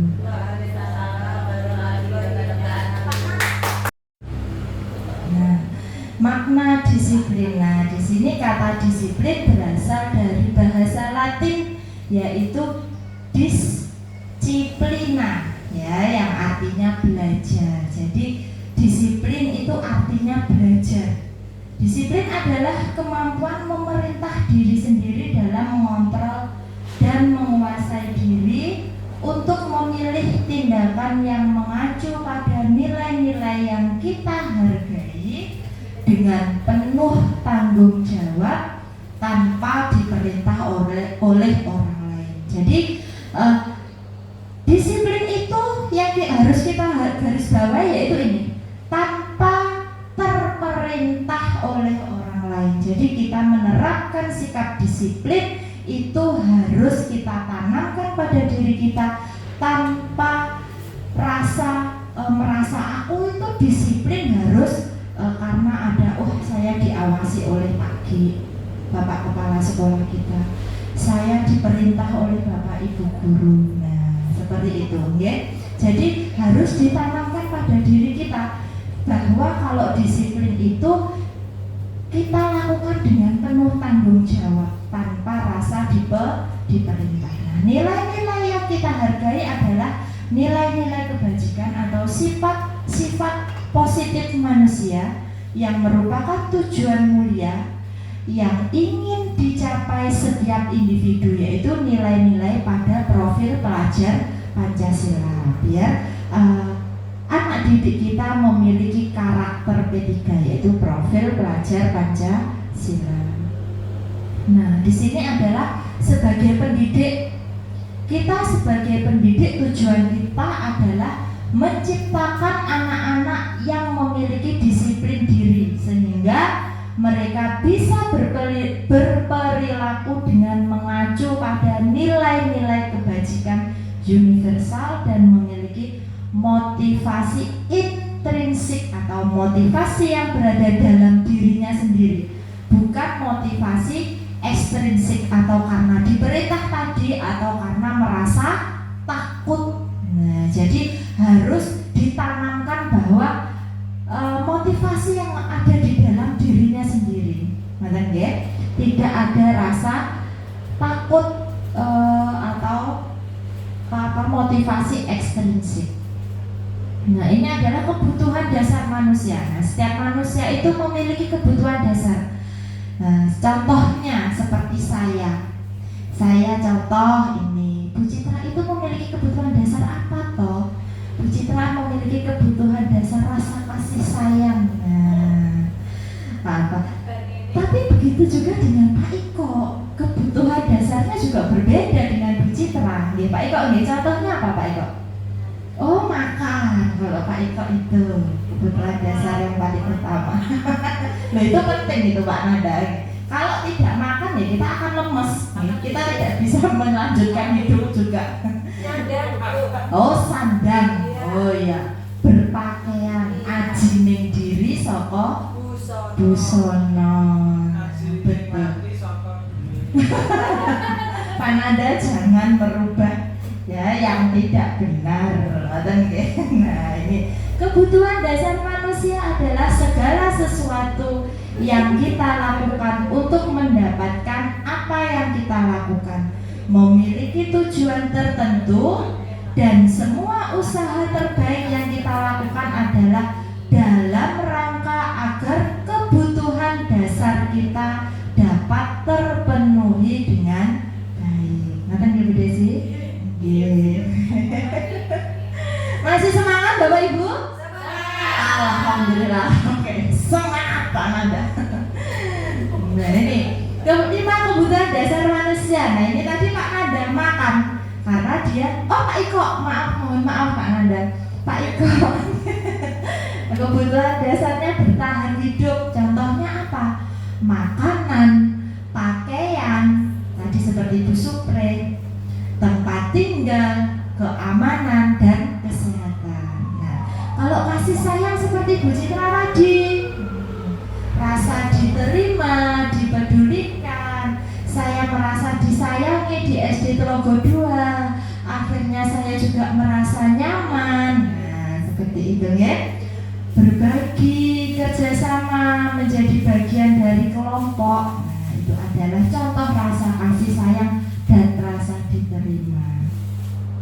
Penguasaan, harga diri. Nah, harga diri untuk dianggap memimpin, berprestasi, diakui dan didengar. Itu. Kebebasan. Nah, kebebasan, dia bebas, dia ingin mandiri, dia memiliki pilihannya sendiri, mencoba hal-hal yang baru, mampu mengendalikan arah dirinya. Nah, ini kesenangan. Contohnya apa? Bermain, humor, atau bergurau dengan teman, antusiasme, dan tertawa. Nah, itu tadi 5 kebutuhan dasar manusia yang memang harus dipenuhi. Kalau seandainya salah satu tidak terpenuhi bagaimana? Lemes katanya Pak. Kalau yang iya, hidup kita akan merasa hampa, ngoten nggih. Bagai sayur tanpa garam. Ngoten nggih. Jadi 5 kebutuhan dasar itu harus terpenuhi. Nah, ini contoh. Di sini ada kasus. Di sini ada Ibu Ambar, guru wali kelas 2 di SD Pelita Hati, sedang bingung menghadapi ulah salah satu murid di kelasnya, namanya Doni. Beberapa anak kelas 2 telah datang padanya dan mengeluhkan Doni yang seringkali meminta bekal makan siang mereka dengan paksa. Bu Ambar itu punya murid namanya Doni. Nah, Doni itu selalu meminta atau ngerebut bekal temannya dengan paksa, memintanya dengan paksa. Jika Anda menghadapi situasi seperti Ibu Ambar, apa yang akan Anda lakukan? Apa Bapak Ibu yang akan Anda lakukan jika Bapak Ibu memiliki murid yang seperti Doni? Meneliti kebutuhan dasar yang belum dicapai. Oh, kalau pripun Bu Desi? Tadi apa? Dia meminta makanan. Misalkan tadi meminta makanan pada temannya, berarti kan kebutuhan dasar untuk bertahan hidup dia perlu diperhatikan. Jadi kan tidak dibawakan bekal oleh orang tuanya, makanya dia meminta makan siang dari temannya. Salah satunya itu. Terima kasih. Nah, betul sekali. Jadi tadi tadi Bu Rika juga betul memanggil Doni. Nah, setelah dipanggil ditanya, kenapa Doni kok melakukan hal seperti itu? Nah, ternyata setelah diselidiki, betul sekali Bu Desi. 5 kebutuhan dasar pada manusia itu salah satunya tidak terpenuhi pada diri Doni. Contohnya Doni setiap pagi belum sarapan, tidak dibawakan bekal oleh orang tuanya. Akhirnya Doni meminta paksa bekal teman-temannya. Nah, ini Bapak Ibu, jadi 5 kebutuhan dasar kita kalau salah satu saja tidak terpenuhi, itu juga akan fatal akibatnya. Nah, dalam konteks penerapan disiplin positif, Ibu Ambar sebaiknya mencari tahu alasan Doni. Betul sekali Bu Desi tadi ya. Nah, alasan Doni ternyata Doni lapar dan orang tuanya tidak membawakan bekal. Nah, ini adalah kebutuhan dasar yang tidak terpenuhi, yaitu kebutuhan dasar bertahan hidup. Terus Doni merasa bosan dengan bekal yang dibawakan orang tuanya karena selalu bekalnya sama. Seandainya Doni dibawakan bekal, Doni bosan sama bekalnya karena bekalnya hanya pisang goreng saja. Setiap hari pisang goreng, setiap hari pisang goreng. Nah, setiap hari sosis. Nah, jadi dia bosan. Nah, itu kebebasannya dia tidak terpenuhi. Nah, itu. Terus dia merasa hebat karena temannya jadi takut dan menuruti keinginannya. Nah, itu adalah penguasaan. Doni merasa hebat kalau sudah meminta bekalnya. Nah, temannya akhirnya takut. Nah, Doni itu merasa hebat. Terus teman Doni jadi memperhatikan Doni, berarti Doni kurang kasih sayang. Dia mencari kasih sayang. Bagaimana caranya? Seperti itu tadi, kalau dia mengganggu temannya, akhirnya temannya memperhatikan Doni. Doni hanya iseng. Nah, berarti kebutuhan dasar kesenangannya. Doni senang karena temannya diisengi, akhirnya melihat ekspresi wajahnya yang kesal. Doni sudah senang. Betul sekali tadi yang dikatakan Bu Desi dan Bu Rika. Nah, ini saat Anda hadir mengajar di kelas tepat waktu. Nah, ini contoh untuk disiplin tadi ya. Motivasi apakah yang mendasari tindakan Anda? Nah, seandainya Anda itu masuk ke kelas itu tepat waktu. Nah, motivasi apa yang mendasari? Apakah Anda datang tepat waktu karena ingin ditegur oleh tidak ingin ditegur oleh atasan, biar tidak dimarahi? Panggah Bu Citra aja sing Bu Citra di kantor saja masuk kelasnya terlambat. Nah, biar saya tidak dimarahi oleh Bapak Kepala Sekolah, akhirnya saya masuk ke kelas tepat waktu. Apakah itu alasan saya? Terus yang kedua, mendapat surat peringatan. Nah, menghindari ketidaknyamanan dan hukuman, atau saya melakukan disiplin itu menghindari agar saya tidak mendapat hukuman. Hukumannya apa? Mendapatkan surat peringatan. Atau Anda ingin mendapatkan pujian. Nah, itu loh contohnya Bu Super itu. Bu Super itu selalu datang tepat waktu sebagai guru terfavoritnya anak-anak. Nah, apakah Anda ingin mendapatkan pujian? Oh, beri tepuk tangan bagi suratnya. Ya. Nah, apakah seperti itu mendapatkan pujian atau penghargaan guru berprestasi? Nah, itu kembalikan ke diri panjenengan sendiri. Nah, motivasi perilaku manusia. Yang pertama, motivasi eksternal atau yang dari luar, yaitu untuk menghindari ketidaknyamanan itu tadi. Jadi kita disiplin agar kita tidak mendapat hukuman. Apa yang akan terjadi apabila saya tidak melakukan? Duh, saya takut kalau dihukum. Aduh, saya takut nggak mengerjakan PR, dihukum lari lapangan 10 kali. Nah, itu adalah motivasi eksternal atau dari luar. Yang kedua, untuk mendapatkan imbalan atau penghargaan. Kamu kalau patuh sama Bu Guru,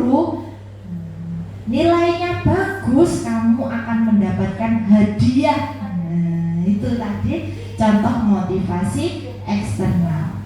Nah, motivasi internal adalah untuk menjadi orang yang mereka inginkan dan menghargai dirinya sendiri. Dengan nilai-nilai yang mereka percaya akan menjadi orang seperti apa. Saya ingin menjadikan diri saya itu seperti apa. Nah, itu adalah motivasi internal dari dalam dirinya sendiri. Nah, ini ada pertanyaan pemantik lagi Bapak Ibu. Sebelum kita ke pertanyaan pemantik, biar tetap semangat. Nah, karena di sekolah kita ada Queen of Ice Breaking. Monggo Bu Supre berkenan yang memberikan ice breaking biar Bapak Ibu itu tetap semangat dan tidak ngantuk. Bagaimana, siap? Yes, terima kasih. Monggo Bu Supre. Terima kasih atas waktunya Bu Citra. Monggo Bapak Ibu agar tetap semangat, berdiri sebentar. Ayo Bu Suci, monggo ice breaking kesana. Semangat, ayo. Monggo Bu Ana. Kita hari ini mencari pasangan. Yuk berpasangan siapa? Pak Nanda kali sinten? Bu Indah sama Bu Citra. Monggo. Bu Rika Sama Pak Iko. iya. Di sini ada kata hitam dan hijau. Nah, apa? Ada kata-kata hitam dan hijau. Sekarang siapa yang menjadi hitam? Pak Iko hitam. Berarti satunya menjadi hijau. Asal yang kanan seperti ini, kayak mau tos. Nah, bukan mungkin. Terus yang satunya juga seperti ini. Ini jaga-jaga ini ya. Kalau saya nanti bilang hitam, berarti yang hitam ngeplok ini namanya. Pak mukul yang hijau. Kalau bisa yang hijau itu jangan sampai terpukul, berarti menghindar. Oke? Berarti yang kanan dan yang kiri. Oke? Sudah siap? Satu contoh. Hijau. Yang hijau berarti hijau memukul yang hitam. Nah, apa itu konsentrasinya? Bu Citra hijau ya? Hijau. Kalau hijau berarti hijau mukul yang hitam. Hitamnya menghindar kalau bisa. Kalau hitam berarti hitam mukul yang hijau. Hijaunya berarti menghindar. Sudah paham? Sedia Pak? Hijau.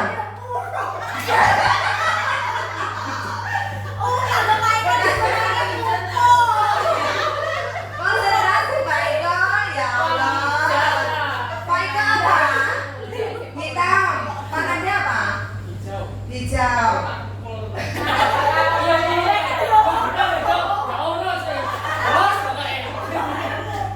Ayo, sekali lagi. Konsentrasi. Hitam.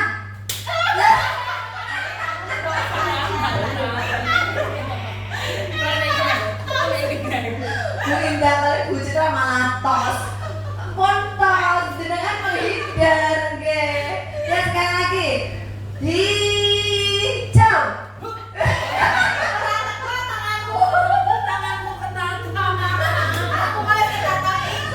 lagi. Hitam. Kenapa Iko? Berarti Pak Iko konsentrasinya luar biasa. Terima kasih.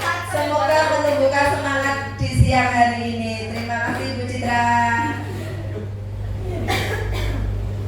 Terima kasih Bu Supre. Nah, akhirnya nggak ngantuk lagi. Kalau tadi sama Bu Indah tadi saya bingung, saya hitam apa hijau.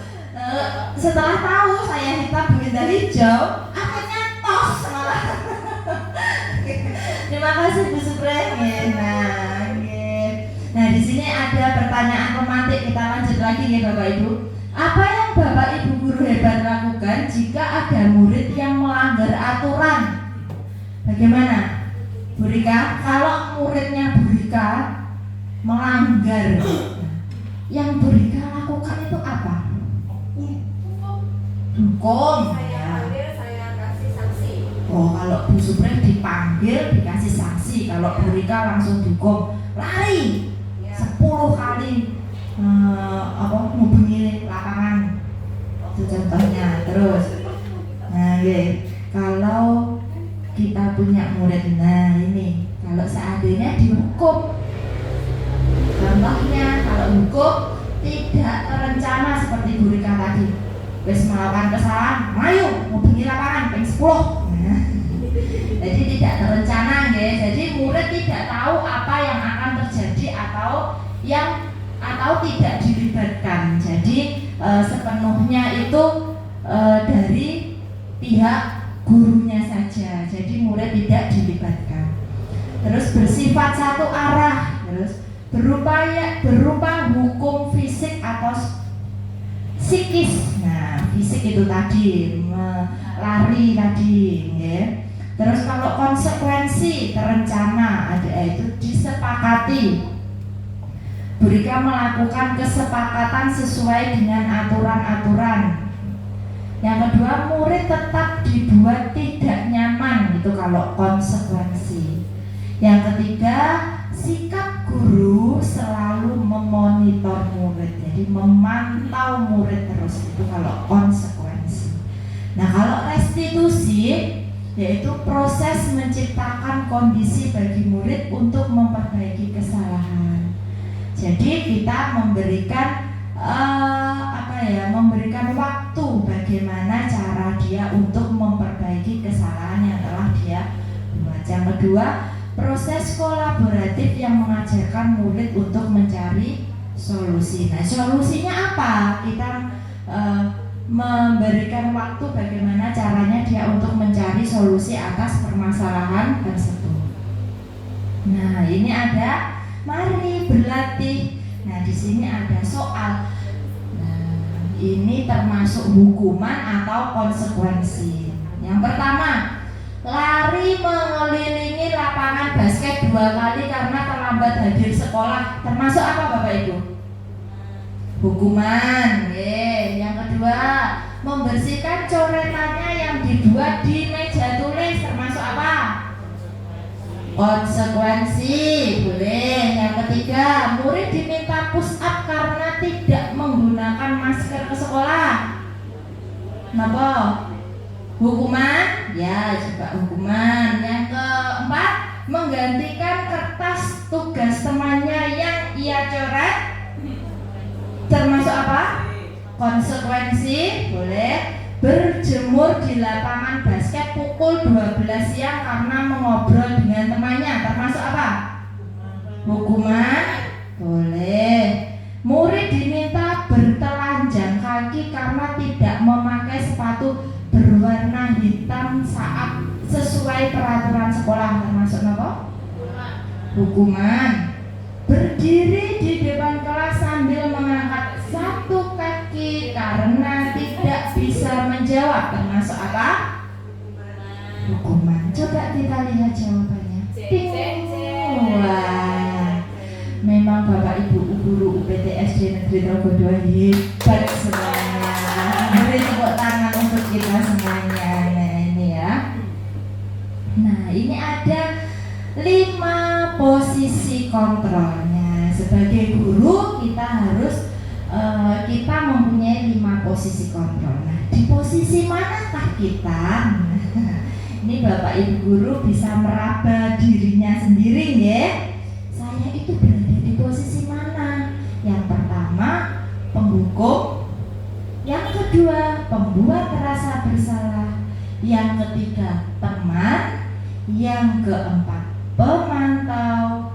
Yang kelima, manajer. Nah, contohnya kalau penghukum,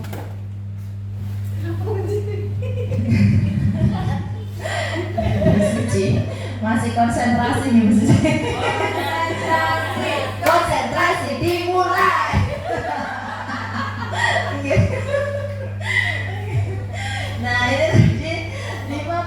posisi kontrol yang pertama yaitu penghukum. Seorang penghukum biasanya menggunakan hukuman fisik atau verbal. Pembuat rasa bersalah yaitu biasanya guru akan bersuara lebih lembut. Kalau yang posisi kontrol teman, guru pada posisi ini tidak akan menyakiti murid, namun akan tetap mengontrol murid melalui persuasi. Yang keempat, posisi kontrol pemantau yaitu mengawasi. Posisi pemantau berdasarkan pada peraturan-peraturan dan konsekuensi. Yang terakhir yaitu manajer, yaitu guru berbuat sesuatu bersama dengan murid, mempersilahkan murid mempertanggungjawabkan perilakunya, mendukung murid agar dapat menemukan solusi atas permasalahannya sendiri. Nah, ini contohnya.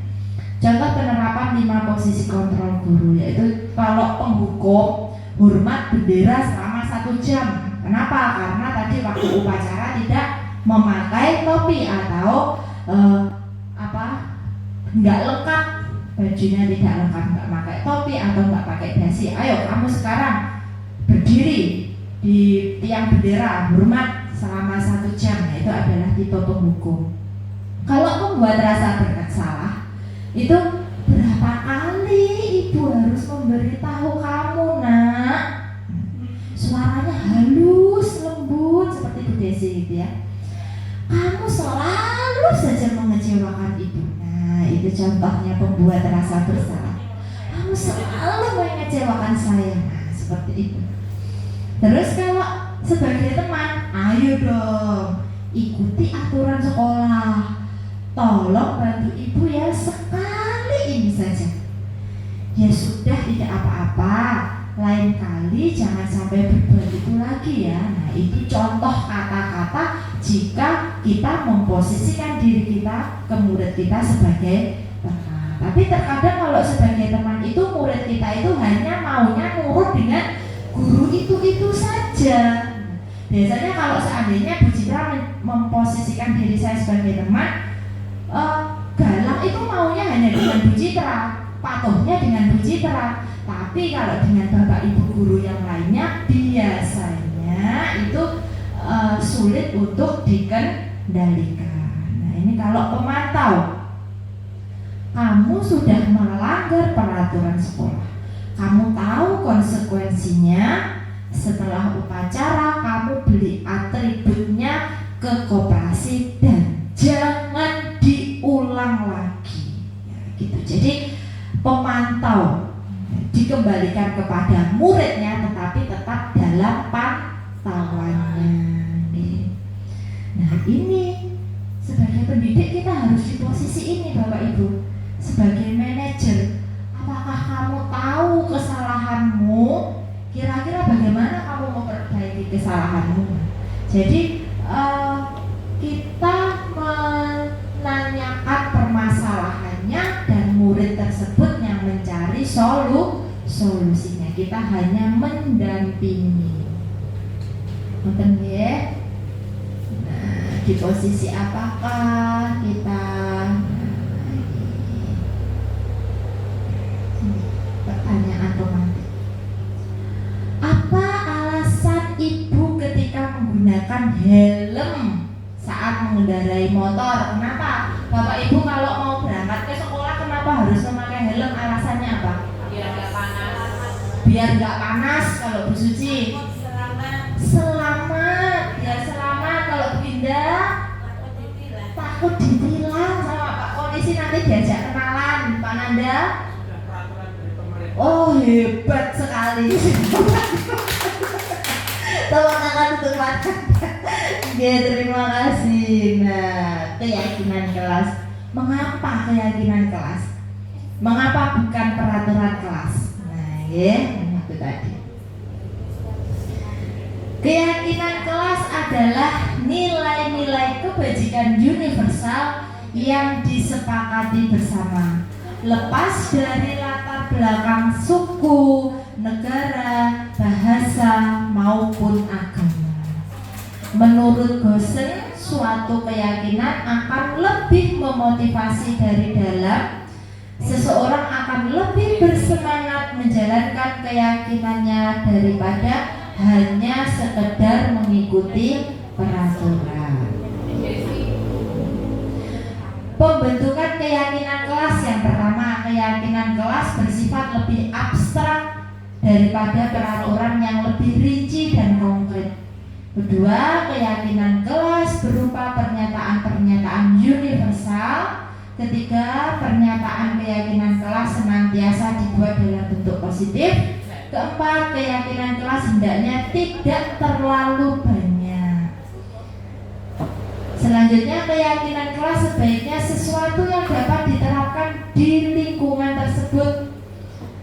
Selanjutnya, semua warga kelas hendaknya ikut berkontribusi dalam pembuatan keyakinan kelas. Jadi semuanya harus ikut serta dalam pembuatan keyakinan kelas. Bersedia meninjau kembali keyakinan kelas dari waktu ke waktu. Nah, ini perbedaan peraturan dan keyakinan kelas. Jika peraturan adalah selalu mengembalikan buku ke tempatnya, keyakinan kelas kita adalah tanggung jawab. Dilarang mengganggu orang lain, keyakinannya bagaimana? Menghormati orang lain, karena keyakinan kelas itu menggunakan kata-kata yang positif. Tidak boleh ada kata tidak dan dilarang. Hadir di sekolah 15 menit sebelum pembelajaran dimulai, keyakinannya menghormati orang lain dan berkomitmen. Peraturannya dilarang melakukan kekerasan, keyakinannya bagaimana Bapak Ibu? Keselamatan dan menghormati orang lain. Ya, dilarang menggunakan narkoba, itu demi kesehatan. Bergantian atau menunggu giliran, menghormati orang lain dan bersabar atau antri. Gunakan masker, keyakinannya apa? Kesehatan dan keselamatan. Iya, betul sekali. Nah, ini Bapak Ibu, saya sudah membuat keyakinan kelas kita. Kelas saya maksudnya, di kelas saya itu saya memberikan post-it kepada anak-anak. Terus anak-anak itu membuat keyakinan kelasnya. Dia menginginkan kelasnya itu seperti apa. Nah, ini nanti ditempel. Setelah itu, kenapa kok keyakinan kelas saya hanya ada 6? Ini karena setelah disepakati oleh anak-anak dan ada kalimat-kalimat yang sama, akhirnya terbentuklah 6 keyakinan kelas saya. Seperti ini tadi. Nah, semoga Bapak Ibu guru juga sudah menerapkan pembuatan keyakinan kelas di kelas Bapak Ibu masing-masing ya. Nah, ini selanjutnya ada segitiga restitusi. Apa itu segitiga restitusi? Yaitu suatu proses dialog yang dijalankan oleh guru agar dapat menghasilkan murid yang mandiri dan bertanggung jawab. Nah, ini. Nah, segitiga restitusi yaitu menstabilkan identitas. Bagian dasar dari segitiga bertujuan untuk mengubah identitas anak dari orang yang gagal karena melakukan kesalahan menjadi orang yang sukses. Yang melanggar peraturan karena sedang mencari perhatian adalah anak yang sedang mengalami kegagalan. Kalau kita ingin ia menjadi reflektif, maka kita harus meyakinkan si anak dengan cara 1, berbuat salah itu tidak apa-apa nak. Nah, itu kalimat-kalimatnya seperti itu. 2, tidak ada manusia yang sempurna. 3, saya juga pernah melakukan kesalahan seperti itu. Nah, kita itu tidak lepas dari kesalahan. Kesempurnaan hanya milik Allah. Ya, kita bisa menyelesaikan ini. Nah, kalimatnya seperti itu. yang kedua, validasi tindakan yang salah. Setiap tindakan kita lakukan dengan suatu tujuan, yaitu memenuhi kebutuhan dasar. Kalau kita memahami kebutuhan dasar apa yang mendasari sebuah tindakan tersebut, kita akan bisa menemukan cara-cara yang paling efektif untuk memenuhi kebutuhan tersebut. Padahal, nah contoh kalimatnya seperti ini. Padahal kamu bisa melakukan yang lebih buruk lagi dari ini ya. Nah, kamu pasti punya alasan mengapa melakukan hal ini. Kamu patut bangga pada dirimu sendiri karena kamu telah melindungi sesuatu yang penting buatmu. Kamu boleh mempertahankan sikap itu, tapi kamu harus menambahkan sikap yang baru. Nah, itu kalimatnya. Yang ketiga yaitu menanyakan keyakinan. Nah, kita kan sudah membuat keyakinan kelas ya. Nah, kita tanyakan. Teori kontrol menyatakan bahwa kita pada dasarnya termotivasi secara internal. Ketika identitas sukses telah tercapai atau langkah satu dan tingkah laku yang telah divalidasi atau langkah kedua, maka anak akan siap untuk dihubungkan dengan nilai-nilai yang dia percaya. Dia berpindah menjadi orang yang dia inginkan. Kalimatnya, contohnya seperti ini. Apa yang kita percaya sebagai kelas atau keluarga? 2. Apa nilai-nilai umum yang kita telah sepakati? 3. Apa bayangan kita tentang kelas yang ideal? Dan 4. Kamu mau jadi orang seperti apa? Nah, kita kembalikan ke anaknya. Ngerti ya? Nah, di sini ada video. Nah, kemarin itu ada anak didik saya, salah satu anak didik saya, dia terlambat masuk kelasnya. Ini saya mencoba untuk merestitusinya dengan memposisikan saya atau sebagai manajer. Jadi dia melakukan kesalahan itu, apakah kamu sadar kesalahan itu dan bagaimana cara kamu menyelesaikannya? Nah, seperti itu. Jadi kita kembalikan lagi ke anaknya, kita kembalikan dan kita membimbingnya bagaimana cara dia mencari solusi atas masalahnya. Dan kita punya kesepakatan kelas. Nah, dia masih ingat apa tidak dengan kesepakatan kelasnya? Nah, itu. Ngerti nggih Bapak Ibu? Nah, sekarang sesi tanya jawab. Nah, dari materi diseminasi saya ini tadi tentang budaya positif, adakah yang kurang jelas dari Bapak Ibu guru? Apakah ada yang masih ingin ditanyakan? Monggo, Sinta. Ada? Oh, Bu Rika, monggo. Terima kasih Bu Citra. Begini ya Bu, terkait dengan pembuatan keyakinan kelas, agar keyakinan kelas itu bisa terlaksana dan siswa itu bisa menjalankan dengan ikhlas atau sepenuh hati, itu bagaimana ya Bu? Kadang kan ada beberapa siswa itu yang masih istilahnya itu brunder, ya itu bagaimana agar keyakinan kelas itu bisa berjalan dengan baik, semua bisa melaksanakan tanpa adanya paksaan. Terima kasih. Terima kasih Bu Rika. Nah, tadi pertanyaannya Bu Rika bagus sekali. Bagaimana anak-anak itu bisa melaksanakan keyakinan kelasnya biar nggak grundel, biar bisa terlaksana dengan baik. Nah, selain ada keyakinan kelas, di sini kita juga harus ada kesepakatan kelas. Jadi setelah kita membuat keyakinan, nah kita juga harus menyepakati. Kalau kita sudah membuat keyakinan, kesepakatannya apa? Nah, jadi kalau seandainya tidak atau tidak menaati keyakinan kelasnya, nah kesepakatannya bagaimana? Apakah contohnya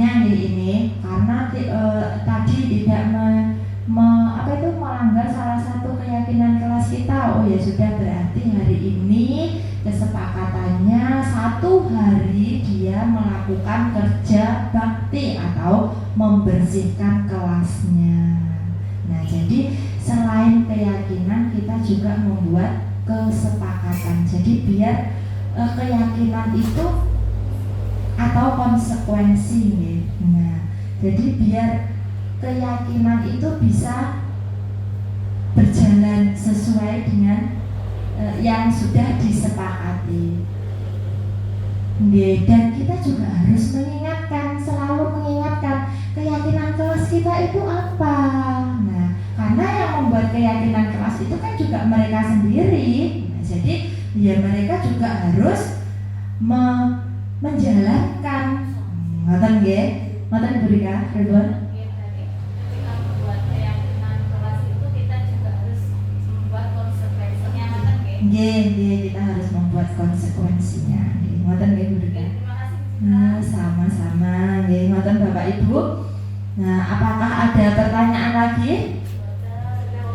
Sudah? Nggih, terima kasih. Nah, terima kasih nih Bapak Ibu. Nah, ini adalah slogan salam guru penggerak, tergerak, bergerak, dan menggerakkan. Bapak Ibu, terima kasih atas kehadiran Bapak Ibu semuanya dalam acara saya hari ini. Semoga kegiatan saya hari ini bisa bermanfaat untuk kita semuanya dan untuk kemajuan sekolah kita. Saya akhiri, wassalamualaikum warahmatullahi wabarakatuh.